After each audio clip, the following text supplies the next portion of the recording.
AMD announced pricing and release date for their Ryzen 7000 X3D parts, and NVIDIA's 4090 Ti and Titan GPUs get confirmed. Welcome everyone to Gamer Melt.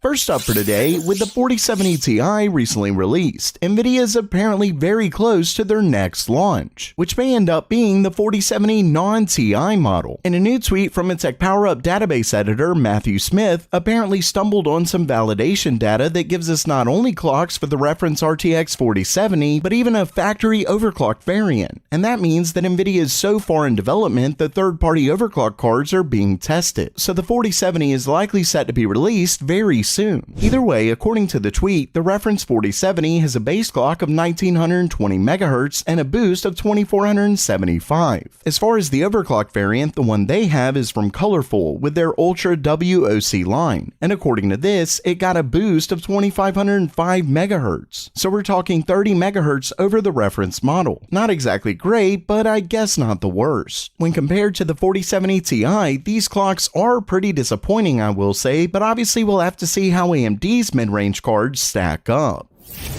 Next up for today, with the pandemic coming to an end, along with the massive crypto crash, the PC hardware market is in a pretty bad place, and AMD recently admitted to doing something pretty messed up. But before I get to that, if you haven't noticed, AI is taking over. From chatbots that can do your homework to AI image generators. Basically, we might as well surrender now to our future AI overlords, or you can learn to control them with today's sponsor, Brilliant, the best place to learn things like neural networks, which are the things that power artificial intelligence. In fact, Brilliant was built from the ground up to teach STEM, which includes math, science, and computer science. But the best part is how they teach you, which is by actually having you do it yourself. And really, that's the philosophy Brilliant is built on. See, they use interactive puzzles to teach you really difficult concepts rather than just having you memorize stuff. So you actually learn the concepts and then build on them. And really, it makes learning fun. But don't just listen to me. Try Brilliant for free when you visit brilliant.org/gamermelt. And the first 200 of you who sign up will get 20% off the annual premium. Once again, that's brilliant.org/gamermelt. So check them out today.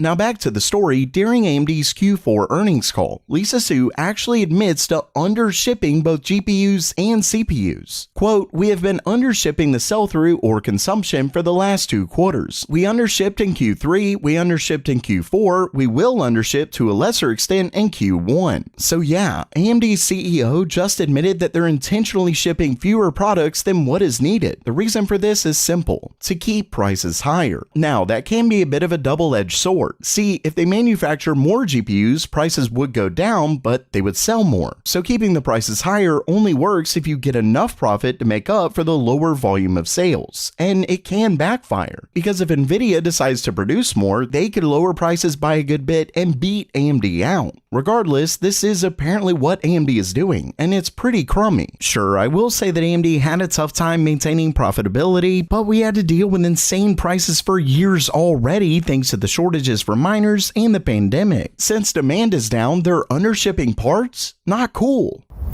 Next up, AMD officially announced pricing and release date for their upcoming Ryzen 7000 X3D parts. In a new video published today from the company, AMD discusses their new monster CPUs. And starting things off, we have pricing. Their Ryzen 7 7800 X3D CPU launches for $449. And of course, that's around $100 more than their 7700X part is selling for right now. So it is a bit of an increase, but remember that AMD's 5800 X3D is still a fantastic gaming CPU, yet the 7800 X3D looks to crush it. Moving on to the 12-core, 24-thread 7900 X3D, AMD is charging $599. Here, things get pretty expensive, especially if you plan to do other things besides gaming with this. I mean, you can get the 16-core 7950X for that, but I guess we'll have to see how much performance you can get out of the X3D part, as AMD hasn't shared any performance numbers on this just yet. Finally, we have the 7950 X3D, which is set to be the monster gaming CPU we saw at CES. And it comes in at $699, so the same starting price as Intel's 13900 KS, though Intel's pricing is more for customers who buy 1,000 or more units, so not the MSRP.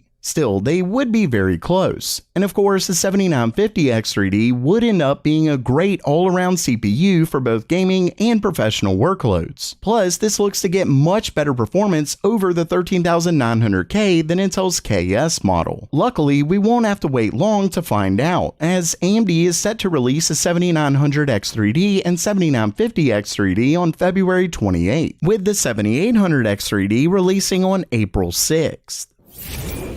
And lastly for today, they're finally confirmed. NVIDIA's long-rumored monster GPU along with the 4090 Ti. First up, in a tweet from the same TechPowerUp database editor that I mentioned earlier, he claims that NVIDIA is testing both the 4090 Ti and Titan GPU, with the 4090 Ti coming with 24GB of VRAM and the Titan getting 48. Not only that, but he claims that the Titan is getting the same clocks as the 4090. But the news doesn't stop there. According to a new report, NVIDIA's next-gen Titan GPU was spotted on a shipping manifest. As you can see here, it lists a PG-137 GPU. And going back, remember that Kopite7 Kimi originally claimed that the beast would be built on the PG-137 GPU and that it comes with 48GB of memory. Fast forward to just a few days ago, and we got a look at a gold GPU that mentions PG-137. Basically, this should be NVIDIA's Titan card. And when we look back at the shipping manifest, we can see that this SKU comes with 48GB of VRAM. Now, one difference is that this lists it as GDDR6, so NVIDIA may not be going with GDDR6X like the original rumor mentioned. Of course, given how long ago that was, NVIDIA could have easily changed it since then. That, or it could be a separate variant with the PG-137 GPU, because as you can see, there are actually two SKUs here, the SKU 0 and SKU 330, so there could easily be a couple variants. Either way, this essentially confirms the monster GPU we heard about so long ago. And get this, NVIDIA is apparently shipping these engineering boards to development centers all over the world, meaning the company is in a pretty advanced stage of development. Hopefully these cards do release and soon, but at least we know NVIDIA is definitely working on them. So while that does it for today, are you pumped for NVIDIA's upcoming Ryzen 7000 X3D parts? Or are you ready for a more powerful NVIDIA GPU? Let me know down in the comments below. And don't forget to try out Brilliant for free at brilliant.org/.